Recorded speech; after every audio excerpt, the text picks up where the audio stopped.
Apollonia arrin të gjejë fitoren me rezultat minimal në fushën e saj përballë rivalëve të Kastriotit.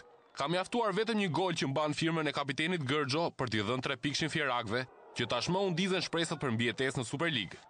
Me fillimin e takimit është Apollonia që hidhet në sulm me para, ku pas një kombinimi vjen goditja nga distanca që vën në vështirësi portierin e krutanëve duke e devijuar topin mbi travers. Tenton më pas Kastriotit të depërtoj her pas here në zonën e fjerakëve, por pa sukses në përfundimin e aksioneve. Rasti më i mirë për miqtë vjen disa minuta nga fundi pjesës së parë. Sulmuesi krutan arrin të gjejë hapësirë për të goditur topin gjatë 2 luftimit me mbrojtësin, por pa fat, pasi topi shkon shumë gjitur në shtyllën e djathtë. Më pas është Gërgjo që kundër përgjigjet me një gjuajtje, por gardiani Kastriotit pastron gjithçka. Me rikthimin në fushë janë krutanët që tregojnë agresivitet të parët.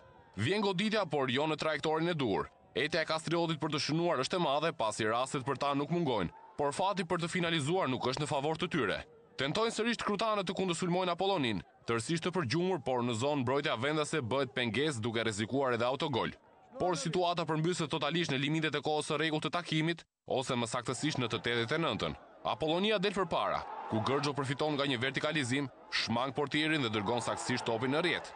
Në fest stadiumi Apollonis që tashmë i gëzohet 3 pikë të marrë. Përfundon kështu takimi me fitoren e Apollonis. Fitore kjo e munguar prej shumë kohësh që i ngre fjerakët në kuotën e 14 pikëve, gjithashtu edhe shpresat për të qëndruar në Superligë.